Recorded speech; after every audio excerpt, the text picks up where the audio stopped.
3, 2, 1, we're in. Hey everybody, last minute live stream here. Looks like we have some excitement happening at the ISS, and we're going to take a look at it and try and talk about it and share that with all of you. Thank you for joining us. Thank you for joining us, guys. So we're not overly confident. We know what the issue is with Nauka. Thrusters started to fire, knocking the ISS off orbit. There was never really any danger to the astronauts on board. They just followed general procedures, and we're just waiting updates from NASA. Gotta be one of those moments where you clench up a bit, wouldn't it? You'd really wish that astronaut suits were brown in that moment.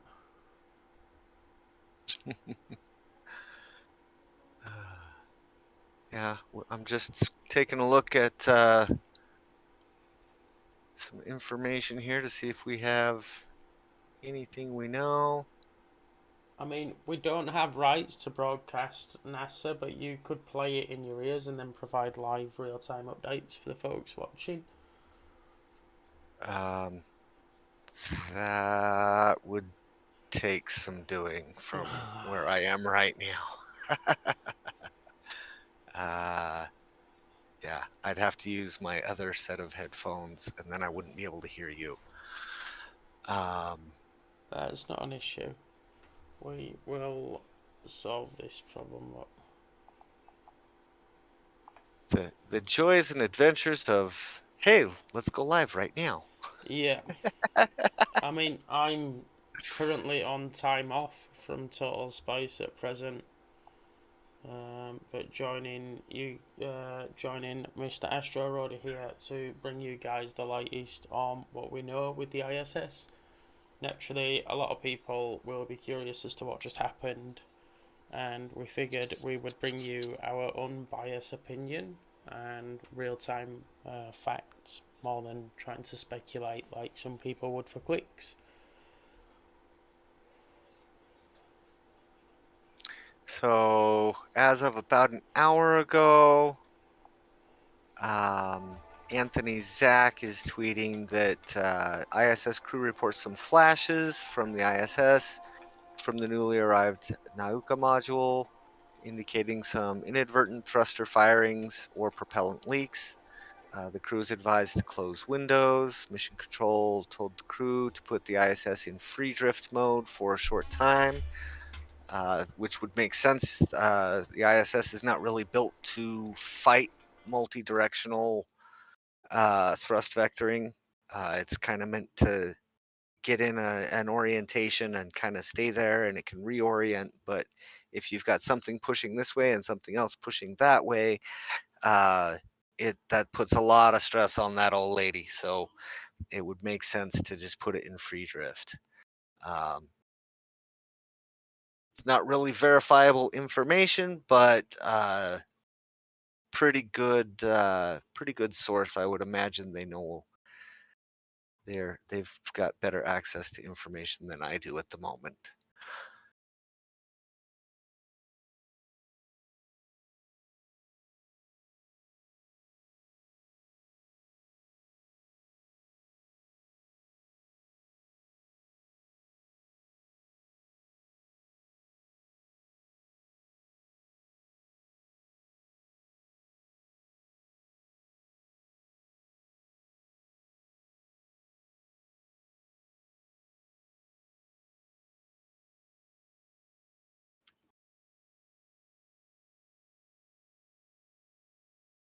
Yeah,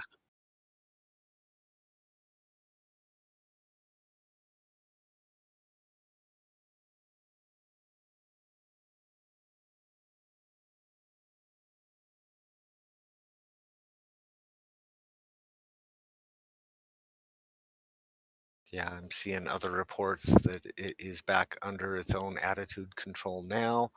I haven't seen anything that says that they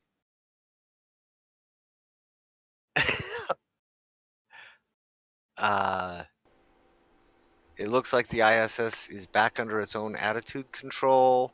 The the astronauts were never in any danger. I haven't seen any reports that they had to suit up or get in their evac modules or anything like that. They just went into safety mode, closed up the viewports, and shut off the gimbals and put it in free float. So there's it doesn't look like there was any real danger. We are not here to dramatize or anything like that. We just want to talk about what's going on, and we want to share that with you and be as factual as we can. So we're just trying to look at the facts as best we can with the information available and share that with you. Don't mind doing speculation as long as we label that we are speculating. I mean, speculation is exactly that, isn't it? The guys at NASA know what they're doing, and we'll just try and get as much real time information as we can, and hope that we can at least provide you guys with as close to real time an update as possible on any information regarding how the module's doing, whether they may abandon the module, which could also be a possibility if it's got faulty thrusters. I'm sure it's not the case. But there's all kinds of things that could happen next, so we're just going to try and bring you real-time information as it happens from the source in an unbiased way, really.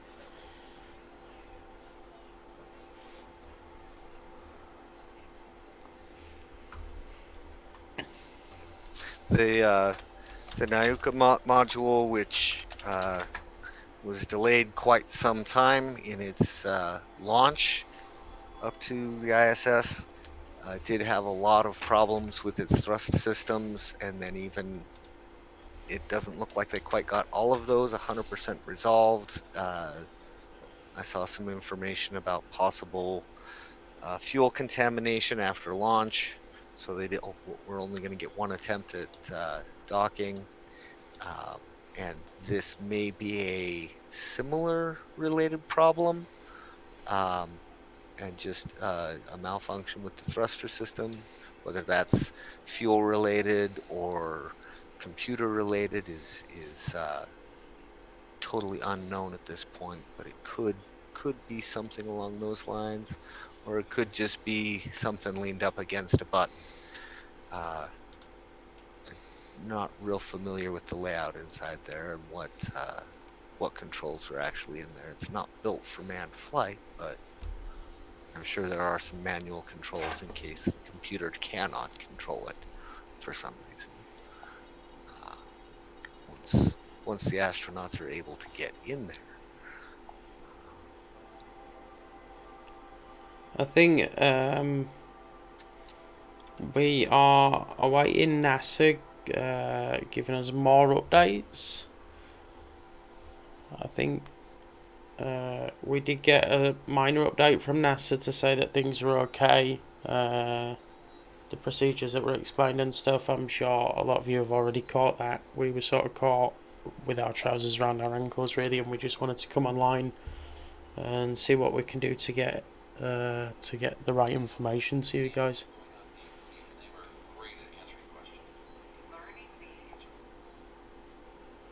And all they seem to be doing is playing blanket animations and video feeds.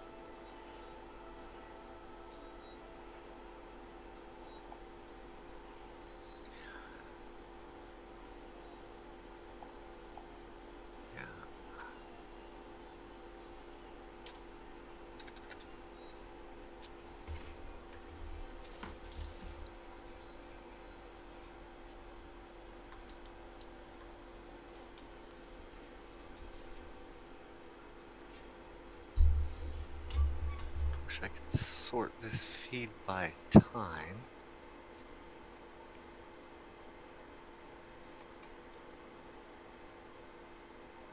So, Eric Berger is reporting on Twitter that they are rolling back the Atlas V for Starliner T2. They're taking it back to the bay. Yeah.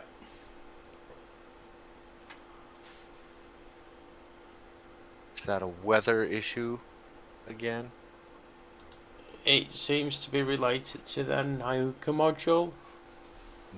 Anthony Zach, or at Russian Space Web on Twitter, is saying, remember that Nauka launch delay that was reported and caused by forgotten installation on the sensors, but the fact had never been officially acknowledged while those sensors arrived at the station nicely wrapped. So that's something at least.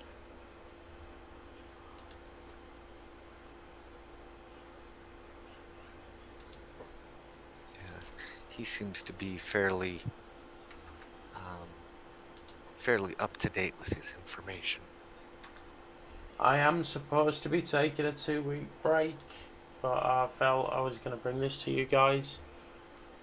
Just simply because it was important to me that I got the right message out there to people and gave somewhere to go to collect facts with Astro Roddy here, who's volunteered his time about 30 minutes to go till the Rocket Lab interview recording tonight, so we won't be on air all night long, but NASA TV will bring you guys real-time updates. But we will also be bringing them for a little while longer. I mean, it's unfortunate, Justini, but naturally, station is going to be in fail-safe procedures at present. They're going to be making sure everything's okay and that the Nauka module's not causing too much of an issue. If the issue can be fixed, there's going to be a lot going on right now. So to put a Starliner up there that's not really that necessary.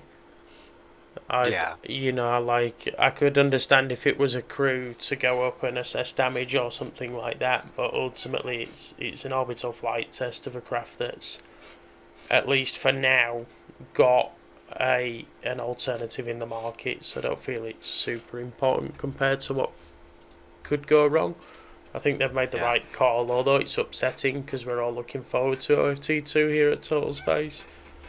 Absolutely looking forward to that launch, but safety first, both the safety of the crew on the ISS and the safety of our beautiful International Space Station are definitely a higher priority than testing something new.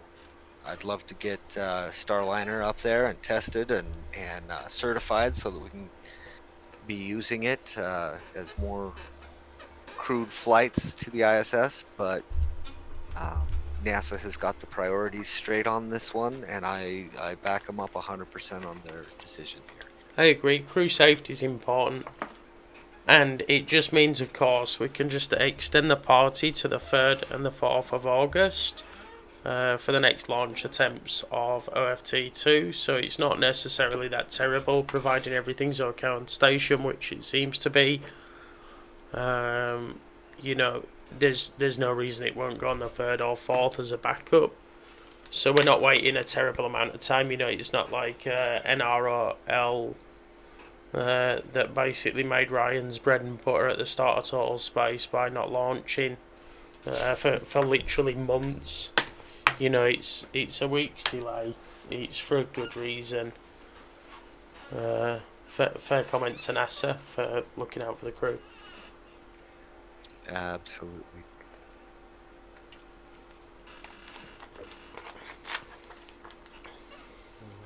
Everything I'm seeing from people who would be watching this really closely is saying things are definitely improving, and it doesn't appear that there's any ongoing danger. They've got the problem ceased on the Nauka module, and I don't see any reports that any damage was caused. Although I don't see any reports that the cause of the problem has been found yet either. But everything looks safe, so our astronauts are safe. Everybody's experiments up there are safe. The station appears to be safe. And that's really what's important here. you seeing anything else, Aaron? I'm not just yet. Like I say, as far as I'm concerned, crew right now are investigating. There's no panic. They're not sat in a dragon waiting to come back to Earth. Nauka module. By the time I got it from our good friend Jay, who, I mean, like everybody knows Jay. Who doesn't know Jay? The thrusters had already stopped firing at that point by the time I became aware of this, so I'm as fresh into it as anyone that was surprised to see the title of this live stream. You guys probably have more than me. We are just trying to provide real-time updates, so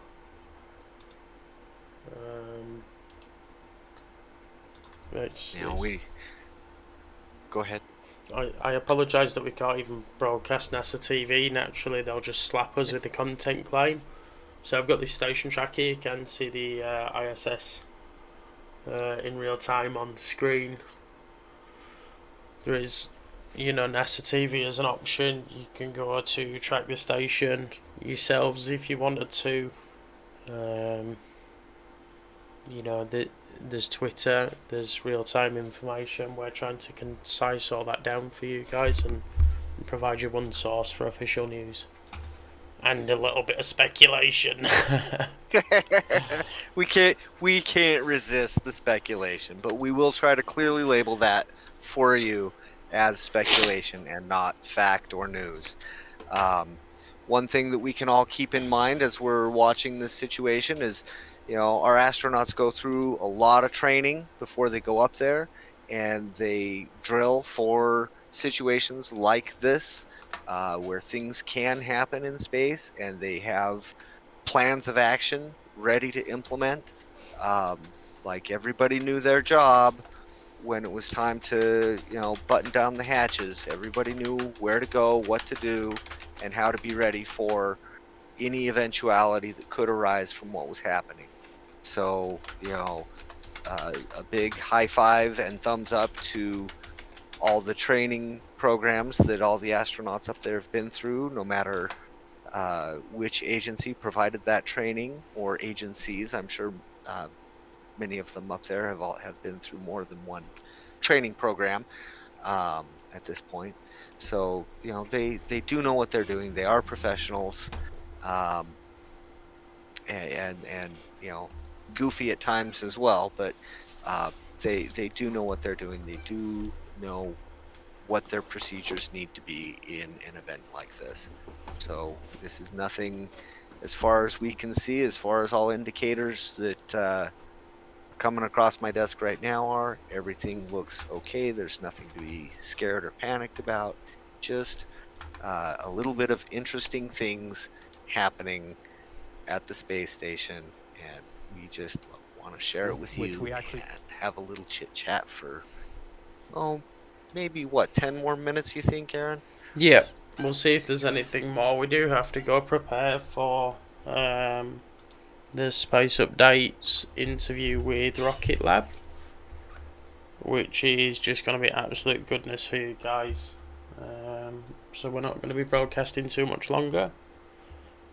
Yeah, we do have some interesting things coming down the pipe here at Total Space, including the just mentioned Rocket Lab interview, which, if you're a Patreon, you would have the opportunity to listen in on while we conduct this interview, as well as submit some of your personal questions that you would like to have answered in chat and whatever to us. You would have access to our Discord, and you'd be able to support us in all the interesting things that we try to get done for you around here at Total Space. So if that's something that you would like to participate in, Total Space / I'm sorry, what's that address? TotalSpace.net is where they can find everything Total Space related, from merch to how to support the content. Yeah, and then the direct Patreon link is patreon.com/totalspace. That's the one I was looking for. It has been a long day already for me, so I'm a little bit not with it. And a sudden live stream for all of you. let's see, what else do we have come to?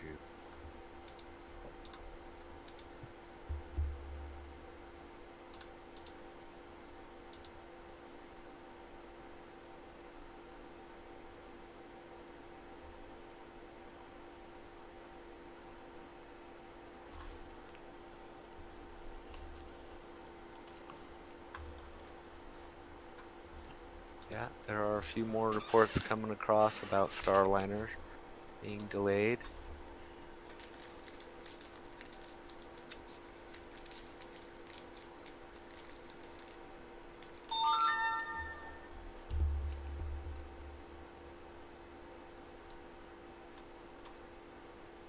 $45 out of altitude. Oh, that's got to have been scary. Like, I know there was no real danger, but it's still just a bit. Right. So if my understanding is correct, that's not a change in its orbit. Instead of facing the planet like this, it's turned 45 in one way or another to where it's facing the Earth in a different direction. The orbit probably was adjusted a little bit with that kind of maneuvering.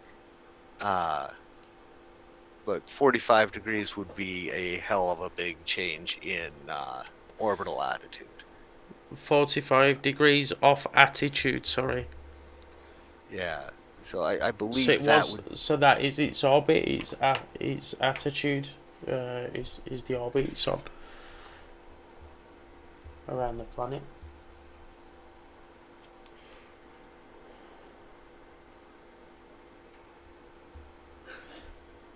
They're saying Nauka docked. Its computers thought it was still docking, so continue to fire. Thrusters on the Zavida modules and Progress 78 spacecraft fired to counter it. The ISS edged off up to 45 degrees off altitude. Control was regained back in. ISS control was put back to a stable configuration.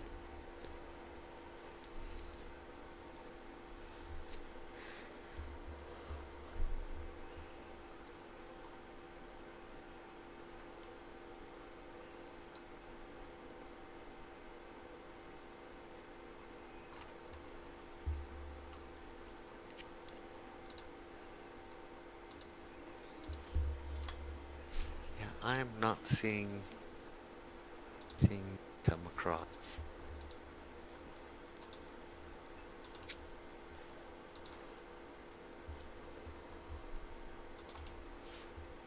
I've got something for you, Joey.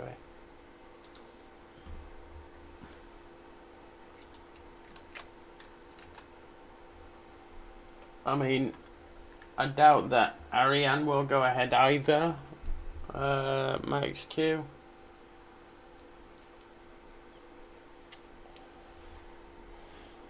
I just think, as it stands right now, they will suspend all launch activity until they understand what's wrong. And I'm sure people in the YouTube chat would agree with that statement. I doubt they'll be launched anything to the station. We've seen this a few times at this point. Not to this extent, but we have seen issues on the station that cause launch delays. Yes, that is a very, very common thing to have happen. There's no point in adding to the risk factor or the amount of things that need to be managed when there's something that is off nominal.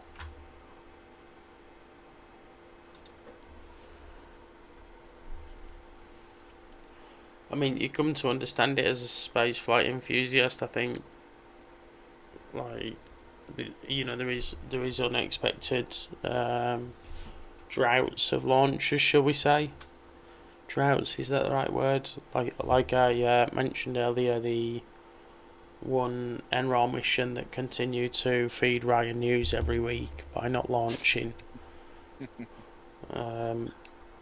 We've had out of family sensor data problems with Falcon 9s for example, that have caused Falcons to sit on the pad for days at a time and then replace the launch vehicle. And so it's all part of the standings, really. It's, when it's not unexpected to see a launch drought, and I think station keeping is important. They need to assess if anything's wrong with station, if anything's wrong with Nauka, if anything's wrong with the Zavida modules, or even the Progress spacecraft as a result of the extra thrust. All these things need to be checked, and I think it's clear that not launching is the right move. Yes, absolutely. It looks like NASA officials are planning to participate in a media teleconference later today to discuss the happenings of the day.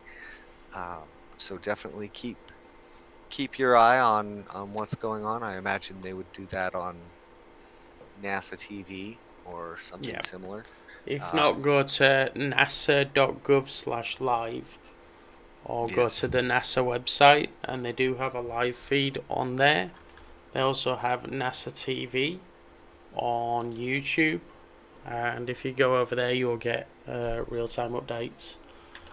We are going off air due to preparation needed for the Rocket Lab interview, but thank you for joining us today, guys. Yes. Thank you, everybody, for joining. I hope you have a wonderful day, and I'm sure there will be lots of updates on this information